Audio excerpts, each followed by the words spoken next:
Sin embargo, cuando hablamos acerca del sostenimiento de la iglesia, esto no es algo que esté ajeno a las escrituras, sino más bien tenemos que darle una interpretación y una enseñanza más correcta de lo que anteriormente nos...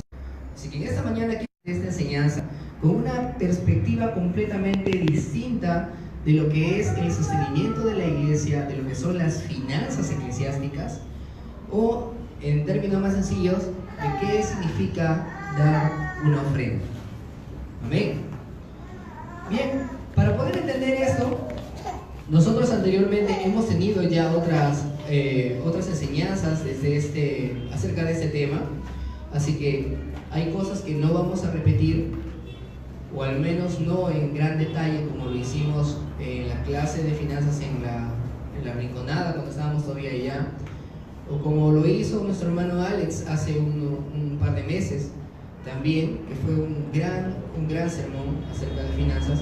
Hoy día vamos a verlo desde una perspectiva diferente.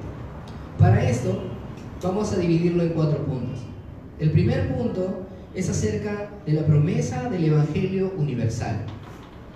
Y aunque esto parezca que no tiene nada que ver con el tema, pues vamos a tener la presencia de Dios y de tener el pacto de Dios y las leyes de Dios en todo el mundo. De manera que en lugar de ser la metrópoli que llevara la gloria de Dios a todas las naciones, se comenzaron a cerrar en una pequeña cápsula llamada Jerusalén.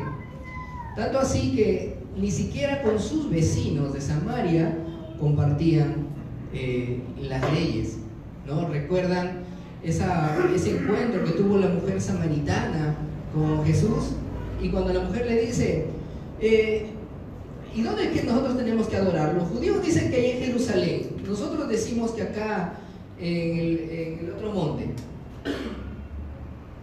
Ven que ellos tenían esa idea, ¿no? Los judíos decían acá y exclusivamente acá, y aunque ciertamente el templo era el lugar de adoración que fue una herencia posterior al campamento donde estaba el arca del pacto, donde estaba el tabernáculo, donde se debían hacer los sacrificios, pero ese no era el único lugar donde debía compartirse la gloria de Dios, sino que había una promesa de una extensión universal.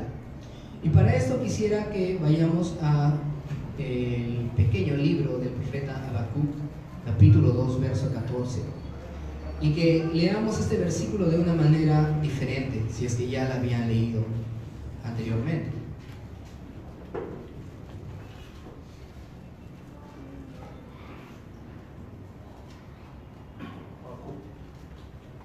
Habacuc capítulo 2, verso 14.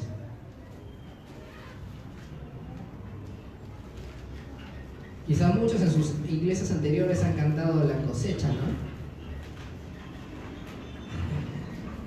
Alza tus ojos y mira, la cosecha está lista. Pero vamos a ver que el versículo en el que se inspiró esta canción es mucho más que el contenido de esa canción. ¿Ya lo tiene? Habacuc capítulo 2, verso 14. ¿Sí? Bien. Porque así como las aguas cubren los mares, así también será llena la tierra del conocimiento de la gloria del Señor. Amén. Así como las aguas cubren los mares. Cuando ustedes leen este versículo, ¿qué podrían imaginarse? Así la tierra completa va a ser llena del conocimiento de la gloria de Dios. Si ustedes creen que la gloria de Dios tenía que ser contenido en solo una ciudad, no hemos entendido realmente cuál es el propósito de la gloria de Dios. Amén. El Señor ya estaba prometiendo esto, y no estoy citando todavía el Nuevo Testamento, sino el Antiguo Testamento, para que vean que las promesas del Señor eran desde siempre. No era una nueva revelación traída por el Señor Jesucristo en el Nuevo Testamento, sino que era lo que estaba pendiente para el pueblo del pacto desde el principio. ¿Sí? Si nosotros los que han llevado algún tipo de cursos de teología bíblica, cuando nos vamos hasta el Génesis siempre nos preguntamos, pero ¿por qué si había un planeta tan grande, el huerto del Edén solamente era un pequeño espacio geográfico en medio de todo un planeta? Y si nosotros no entendemos de que la misión del hombre puesto en el huerto era extender ese huerto de Dios a todo el mundo, no vamos a poder entender cuál es el propósito ahora del Evangelio.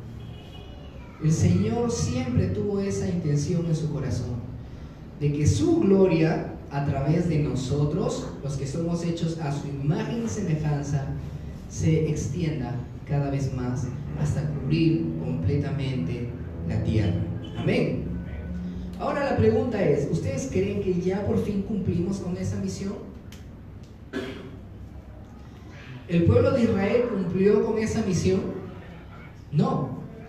Y muy por el contrario, terminó siendo desechado por sus constantes rebeliones contra Dios. Pero el Señor se iba a encargar de cumplir esta misión como sea, ¿no? Él ya lo tenía todo establecido. Y luego viene ahora sí la segunda parte, que es en el Nuevo Testamento, lo que nosotros conocemos como la Gran Comisión. Amén. La Gran Comisión no es más que el cumplimiento o el medio por el cual se iba a cumplir esta promesa de Habacuc. Vemos en Mateo capítulo 28, lo voy a leer desde el verso 18 hasta el verso 20. Jesús se acercó entonces a los discípulos y les dijo: se me ha dado toda autoridad en el cielo y en la tierra. Por tanto, vayan y hagan discípulos de todas las naciones, bautizándolos en el nombre del Padre y del Hijo y del Espíritu Santo, enseñándoles a obedecer todo lo que les he mandado a ustedes, y les aseguro que estaré con ustedes siempre, hasta el fin del mundo. Amén. Vemos entonces que lo que hizo Jesús en la Gran Comisión era crear el puente y los medios por los cuales se iba a cumplir este propósito de hacer extensiva la gloria de Dios por medio del conocimiento del Señor a todo el mundo. Amén. Muy bien. Ahora, la pregunta para todos los que estamos aquí en esta mañana es: ¿alguno de nosotros que decimos que creemos en el Señor y de que nos hemos arrepentido de nuestros pecados, podemos estar fuera del compromiso de la Gran Comisión? ¿Qué dicen, hermanos? Claro que no. No hay absolutamente ni uno solo que pueda escaparse de esta Gran Comisión. Todos y cada uno de nosotros somos parte de este mandato que es dado por el mismo Señor Jesucristo. Amén. Ahora, la pregunta es: ¿una comisión tan grande genera o no genera algún tipo de necesidad? ¿Se puede realizar esta gran comisión sin necesitar de algún tipo de recurso? ¿Ustedes qué dicen? Pues aquí vamos en todo caso al tercer punto, que son las necesidades en la iglesia. Y cuando hablamos de la iglesia, hermanos, quiero que se entienda de que no hablamos de solamente este pequeño espacio, no de esta habitación en la que estamos reunidos, sino de las necesidades de que tiene toda la iglesia absolutamente en todo el mundo. ¿Sí? Cuando hablamos de estos temas, así como hablamos de la membresía, no solamente nos referimos a la perspectiva de gracia urbana, sino a lo que dice las Escrituras acerca de toda la iglesia en la que sea que decides congregar. Ahora, nosotros sabiendo, y quizá aquí lo vamos a hacer como un punto resumido de un tema que ya hicimos, pero si sabemos y entendemos de que la iglesia no apareció de la nada en Pentecostés, sino que es una continuación del pueblo de pacto, que es equivalente al Israel del antiguo pacto, del Antiguo Testamento. Entonces vamos a ver que las necesidades que tiene la iglesia en este tiempo son muy similares a las necesidades que tuvo el Israel del antiguo pacto. Amén. Y esto se divide en 3 puntos que curiosamente desarrollamos el año pasado en un sermón de 1 hora. Ahora lo vamos a ver tan solo en unos minutos. Así que si es que alguno de ustedes quiere profundizar más en estos puntos, nos puede escribir y amablemente le vamos a mandar un link donde puede ver todo este tema. Pero yo voy a dividirlo tan solo en 3 aspectos. La primera necesidad es el apoyo al cuerpo eclesiástico, que es un equivalente al sostenimiento de los del sacerdocio arónico y de los levitas en el Antiguo Testamento. Como bien sabemos, los levitas fueron apartados desde el momento que Israel salió de Egipto, fueron apartados para dedicarse a tiempo completo al ministerio. Amén. Y si ustedes leen a detalle, se darán cuenta de que ellos no tenían derecho a tener ninguna herencia, sino que vivían precisamente de lo que Israel les diera para su sostenimiento. Amén. Y dentro de esa tribu de los levitas hubo un grupo selecto que fueron los sacerdotes. Y los sacerdotes asimismo también vivían de las ofrendas, de los diezmos que daban los levitas para el sacerdocio. Gracias.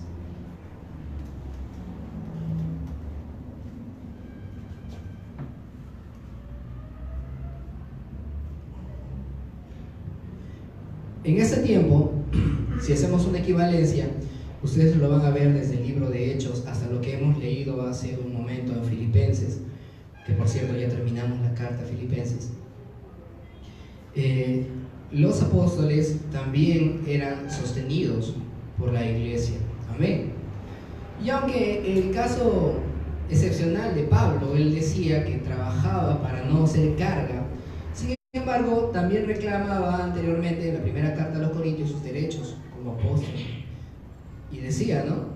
Yo podría vivir también del evangelio, pero no quiero ser gravoso a ustedes, pero los demás apóstoles sí lo hacen, ¿no? Decía todavía como un comparativo, ¿no? ¿Acaso Pedro nada más tiene derechos? Y aunque en la actualidad no hay apóstoles, y los que son falsos, sí entendemos de que hay un cuerpo eclesiástico que trabaja a tiempo completo para la extensión del evangelio, ¿no? Nos referimos en algunos casos exclusivamente al pastor. En otros casos, cuando las iglesias ya son más grandes, ustedes van a ver de que no solamente es un pastor, son varios pastores que trabajan a tiempo completo en la iglesia. Inclusive hasta los músicos, no hay quienes trabajan también a tiempo completo para la iglesia, porque el trabajo es de toda la semana. Entonces ellos también requieren un sostenimiento por parte de la iglesia equivalente al sostenimiento del sacerdocio en el Antiguo Testamento. El segundo punto es apoyo en los gastos administrativos, que es un equivalente con el sostenimiento y mantenimiento del templo en el Antiguo Testamento, ¿no? Recuerden, hermanos, que estamos viendo como una continuación del Antiguo Pacto. No es lo mismo literalmente, pero sí son equivalentes, ya que en el Antiguo Testamento el templo, vemos que cuando el pueblo dejaba de ofrendar y dejaba de apoyar, si ustedes revisan ya el libro de los reyes y comienzan a ver ya la historia de Ezequías, la historia de Josías, se dan cuenta de que ellos encontraban el templo cerrado, lleno de grietas, ¿no? ¿Por qué? simplemente porque el pueblo le daba la espalda a el sacerdocio y al mantenimiento del lugar donde debían reunirse para adorar todos los días. Nosotros solamente nos reunimos el domingo. Pero vemos de que estos gastos administrativos que la iglesia tiene son también necesarios para poder extender el reino, ya que si nosotros no pagáramos un alquiler, no tendríamos un lugar donde acoger a cada uno de los que llegan el domingo. Amén. Y el tercer punto, que no deja de ser importante, al contrario, es muy importante, y que de hecho, si ustedes ven en muchas de las iglesias, este tercer punto está completamente olvidado, ¿no? No es tan difícil que una persona que esté al frente hable del sostenimiento del pastor y de los gastos de la iglesia, pero sí es complicado cuando te vas a una congregación y jamás te habla de este tercer punto, que es la ayuda social. En el Antiguo Testamento, cuando se recogían los diezmos, también eran con la finalidad de poder ayudar a los pobres, a los huérfanos, a las viudas, a los enfermos e inclusive a los extranjeros. Porque se les recordaba constantemente: nunca aflijas a los extranjeros, porque recuerda que tú fuiste extranjero en la tierra de Egipto. Amén. Y en ese tiempo nosotros también podemos ver este punto como importante dentro de nuestra congregación. Si se te exige pagar un diezmo de forma obligatoria y nunca ves que se mueva ni un solo céntimo para ayuda social, te están robando, porque es necesario también enfocarnos en ese tercer punto. De hecho, en el libro de los Hechos, en el capítulo 6, vemos una demostración clara de la presencia de estas necesidades en el principio de la iglesia apostólica, ¿no? Si ustedes revisan, precisamente se eligieron diáconos para que puedan administrar los recursos, para que no haya ninguna viuda desatendida en medio de la iglesia. Amén. Amén. ¿Se durmieron? Entonces, es necesario también para nosotros preocuparnos por las necesidades de los que menos tienen. Amén. Bien. Entonces, ahora viene el cuarto punto, que es la participación activa de cada miembro en el sostenimiento de la iglesia. Aquí vamos a revisar nuevamente el libro de los Hechos y vamos a hacer un análisis puntual de la segunda carta a los Corintios, capítulo 8 y capítulo 9. Vamos a tener algunas lecturas un poquito extensas en algunos casos, pero que son importantes para que podamos entender cuál era la perspectiva de las iglesias en el tiempo de los apóstoles. ¿Sí? Quisiera que alguien me ayude, por favor, con el libro de los Hechos, capítulo 4, verso 32. Voluntario. Sí. Y la multitud de los que habían creído era de un corazón de igualdad. Y ninguno decía por suyo propio nada de lo que poseía, sino que tenían todas las cosas en común. Amén. Ojo, por si acaso, no les estoy diciendo de que vendan todo lo que tienen y lo den a la iglesia, por si acaso. Mañana alguien resulta vendiendo su carro. No estamos hablando de eso, sino más bien del sentir que todos tenían, que debe ser el mismo que nosotros debemos siempre compartir. Nadie tenía algo como suyo propio. El mismo Pablo nos recuerda más adelante y dice: ¿qué tienes tú que no hayas recibido?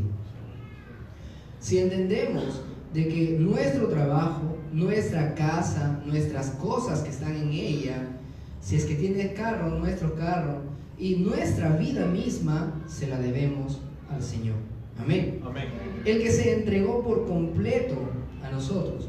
Entonces, si nosotros entendemos esto, repito, no significa que vas a vender todo, lo vas a dar a la iglesia, sino que debemos entender de que el deseo de compartir con los demás es propio de un creyente. Amén. Y esto lo vemos, como les repito, desde la iglesia apostólica.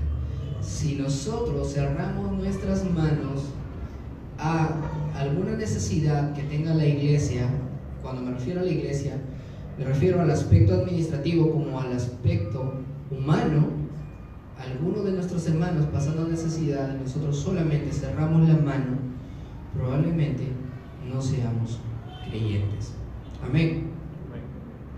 Bien, entonces en la iglesia primitiva todos deseaban compartir. Ayudar debe ser visto como un privilegio. Y ahora vamos a la segunda carta a los Corintios, en el capítulo 8. Vamos a leerlo desde el verso 1 hasta el verso 4.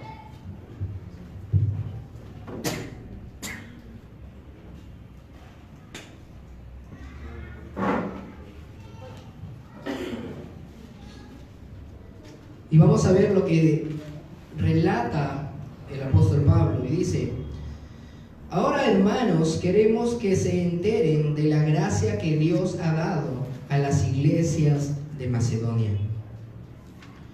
En medio de las pruebas más difíciles, su desbordante alegría y su extrema pobreza abundaron en rica generosidad. Soy testigo de que dieron espontáneamente tanto como podían y aún más de lo que podían, rogándonos con insistencia que les concediéramos el privilegio de tomar parte en esta ayuda para los santos. Amén. Vamos a ver siempre dos cosas aquí.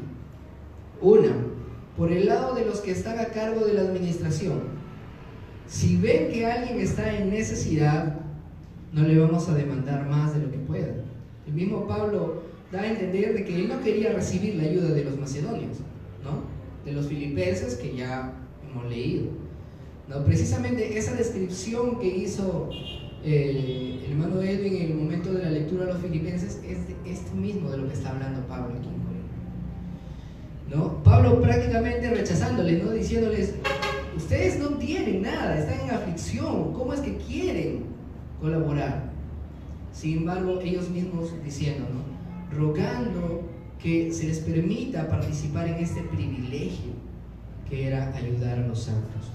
Y cuando hablamos de la ayuda a los santos, no solamente nos referimos a la ayuda que Pablo recibía, sino a la ayuda que otros hermanos que estaban en necesidad también recibían. Vemos claramente que cuando fueron comisionados Pablo y sus compañeros, siempre se les decía que nunca se olviden de los pobres en Jerusalén. Amén. Así que uno de los objetivos que ellos tenían junto con la predicación del Evangelio era poder ayudar también en el sostenimiento de los que menos tenían. Amén. Entonces, lo segundo que vemos en este caso es de que los creyentes tienen ese deseo de ayudar a pesar de que no tengan mucho. Amén. Vamos a ver ese equilibrio siempre. No se trata de que si tú no tienes, pero aún lo poco que tienes te lo voy a quitar, no. Sino de que el que está delante tiene que medir y a veces refrenar el deseo de ayuda de muchos de los creyentes que en realidad no tienen. Pero desde el otro lado de la conversación, los creyentes siempre tienen el deseo de dar aún más de lo que tienen. Amén. Si continuamos con el verso 5, dice: incluso hicieron más de lo que esperábamos, ya que se entregaron a sí mismos, primeramente al Señor y después a nosotros conforme a la voluntad de Dios. Y esto nos lleva también a una tercera parte de este punto 4, que es que ayudar no solo implica la parte financiera. Amén. Hay muchos de nosotros que a veces no tenemos los recursos para poder apoyar, pero sí nos tenemos a nosotros mismos. Amén. Y la extensión del reino no solamente implica dinero, implica nuestras propias fuerzas. Y los filipenses nos dieron ese ejemplo. Se dieron a ellos mismos para el servicio de Dios y para el servicio de los santos. Amén. Así que si tú tienes ese anhelo de apoyar y ayudar, pero no tienes los recursos para hacerlo, tu presencia en las actividades siempre va a ser de bendición para el equipo que organiza las actividades. Amén. Si seguimos más adelante en el verso 12, dice: porque si uno lo hace de buena voluntad, lo que da es bien recibido según lo que tiene y no según lo que no tiene. Como dije hace un momento, si tú no tienes recursos, te das a ti mismo. Amén. Pero eso también nos debe recordar de que si tú no tienes recursos, no vas a sacrificar tampoco la estabilidad de tu familia, el sustento de tu familia, por dar a la iglesia. Amén. Cuando nosotros hablamos en estos versículos, siempre vemos el acto de generosidad que nosotros debemos dar, que nosotros debemos tener. Y nosotros en realidad necesitamos como iglesia de muchas cosas. Necesitamos de muchos recursos, pero si estás pasando necesidad, tienes que velar primero por la integridad de tu familia. Amén. No sé ustedes, pero yo sí he visto casos en los que algún miembro en particular de la iglesia, por ser un objeto público de admiración, era el primero que se paraba y decía: yo voy a dar 100 soles para el aniversario, yo voy a dar 200 soles para el aniversario. Y luego, en una conversación privada con su esposa, decía: hasta mi cocina ha vendido.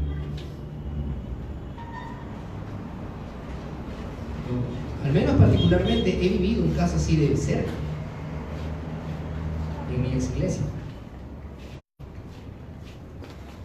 La pobre esposa tenía que recoger leña para que cocine, porque él había vendido hasta la cocina y el balón de gas.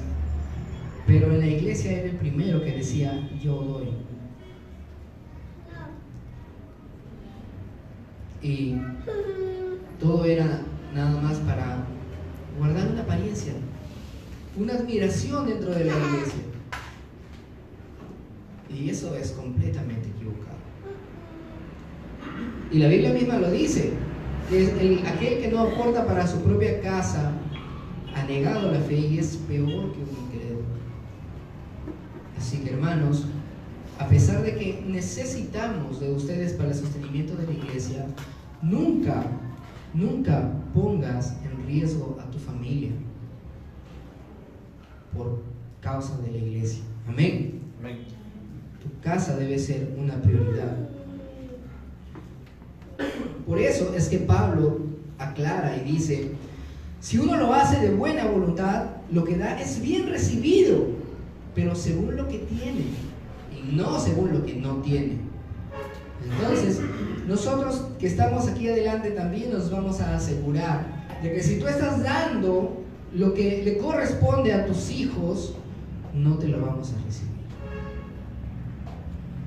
Amén. Amén. Pero si tienes y puedes, siempre va a ser bien recibido, porque no es para nosotros. Amén. Amén. Los versos siguientes nos explican ahora qué es lo que buscamos cuando estamos colaborando en la iglesia. Vamos a leer desde el verso 13 hasta el verso 15. No se trata de que otros encuentren alivio mientras que ustedes sufren escasez. Es más bien una cuestión de igualdad. En las circunstancias actuales, la abundancia de ustedes suplirá lo que ellos necesitan, para que a su vez la abundancia de ellos suplan lo que ustedes necesitan. Así habrá igualdad. Como está escrito, ni al que recogió mucho le sobrará, ni al que recogió poco le faltará. No todas las circunstancias van a ser siempre las mismas para todos. Amén. Así que si en este momento tú tienes los recursos suficientes para colaborar y quizá colaborar un poco más de lo que estabas dando, hazlo. Porque lo que se busca al momento de colaborar es saciar también la necesidad del que no tiene. Y en algún momento, aunque esta frase está muy prostituida, podría utilizar ese término que suene fuerte, pero recuerda siempre que alguien se sube a los micros y dice: hoy por ti, hoy por mí, mañana por ti, te dice. Y esta frase la utiliza más bien para manipular, ¿no? Sin embargo, en el contexto bíblico de esta frase, entre comillas, lo que nosotros deberíamos decir es que si hoy damos para suplir las necesidades de otro, quizá en algún momento esas mismas personas nos ayudarán en nuestras dificultades. Amén. Amén. Ustedes saben que muchas veces ¿no? Así que cuando hablamos de igualdad, no hablamos de quitarle al que tiene para darle al que no tiene a la fuerza, sino como un acto de generosidad, como un acto voluntario. Amén. Amén. Finalmente nos vamos a saltar hasta el capítulo 9, que es el siguiente. En los versos del 6 al 15 vamos a leer toda esa parte. Recuerden esto. Y algo que también citó el hermano George en la oración por las ofrendas. Recuerden esto: el que siembra escasamente cosechará. Y el que siembra en abundancia cosechará. Cada uno debe dar según lo que haya decidido en su corazón, no de mala gana, ni por obligación, porque Dios ama al que da con alegría. Dios puede hacer que toda gracia abunde para ustedes, de manera que siempre, en toda circunstancia, tengan todo lo necesario y toda buena obra abunde en ustedes. Como está escrito: repartió sus bienes entre los pobres, su justicia permanece para siempre. El que le suple semilla al que siembra, también le suplirá pan para que coma. Aumentará los cultivos y hará que ustedes produzcan una abundante cosecha de justicia. Ustedes serán enriquecidos en todo sentido para que en toda ocasión puedan ser generosos, y para que por medio de nosotros la generosidad de ustedes resulte en acción de gracias a Dios. Esta ayuda, que es un servicio sagrado, no solo suple las necesidades de los santos, sino que también redunda en abundantes acciones de gracias a Dios. En efecto, al recibir esta demostración de servicio, ellos alabarán a Dios para la obediencia con que ustedes acompañan la confesión del Evangelio de Cristo, y por su generosa solidaridad con ellos y con todos. Además, en las oraciones de ellos por ustedes expresarán el afecto que les tienen por la sobreabundante gracia que ustedes han recibido de Dios. Gracias a Dios por su don inefable. Amén. Hermanos, si unimos diversos pasajes que están en el Nuevo Testamento, nos vamos a encontrar con esas circunstancias. Si tú le dices a tu hermano: ve y abrígate, y no le das con qué abrigarte, significa eso. Estás actuando de forma incorrecta, ¿verdad? Tu fe sin obras es muerta, te dice Santiago. Y es lo que está hablando también Pablo en estos versículos. Si tú vas a predicar el Evangelio, asegúrate de que tu confesión del Evangelio vaya acompañado de actos de generosidad. Amén. Porque tus actos de generosidad significan un acto de agradecimiento que tú tienes hacia Dios que te provee, y al mismo tiempo esto va a llevar que aquel hermano que recibió tu ayuda también esté agradecido por ti. Amén. Y glorifique a Dios. El mismo Jesucristo decía: hagan que sus buenas obras, ¿no?, sean notorias, para que los demás glorifiquen a nuestro Padre que está en los cielos. Amén. Sí. Amén. Entonces, cuando nosotros hagamos una obra de justicia, debemos recordar de que lo hacemos para la gloria de Dios. Amén. Y todos estos actos de generosidad que nosotros hagamos van a redundar en el crecimiento de la obra de Dios y en el cumplimiento de la gran comisión. Amén. De manera de que cuando un hermano solicita apoyo, tenemos que recordar de que somos un solo cuerpo. Amén. ¿Sí? Como cuando tienes alguna herida por el trabajo y quizá, no sé, te heriste la mano, y recuerda lo que dice el mismo Pablo: cuando un miembro sufre, todo el cuerpo sufre. Amén. Y debemos comenzar a practicar un poco más también esto, porque a veces somos indiferentes con las necesidades de nuestros hermanos y con las necesidades del cuerpo entero, que es la iglesia.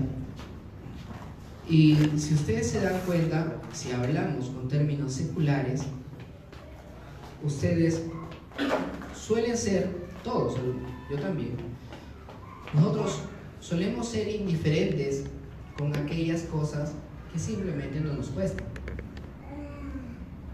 Amén. Por eso es de que el pastor y los líderes sufren más que los miembros que estamos solamente en banca cuando alguien cae. ¿No? ¿Cuántos ya están ejerciendo liderazgo en grupos de comunidad aquí? Gerson, Caleb,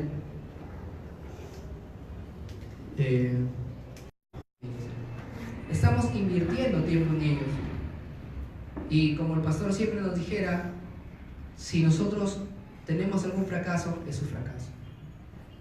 Si nosotros tenemos una caída, es su caída. Y eso deberíamos nosotros entenderlo en el contexto general de todos los hermanos.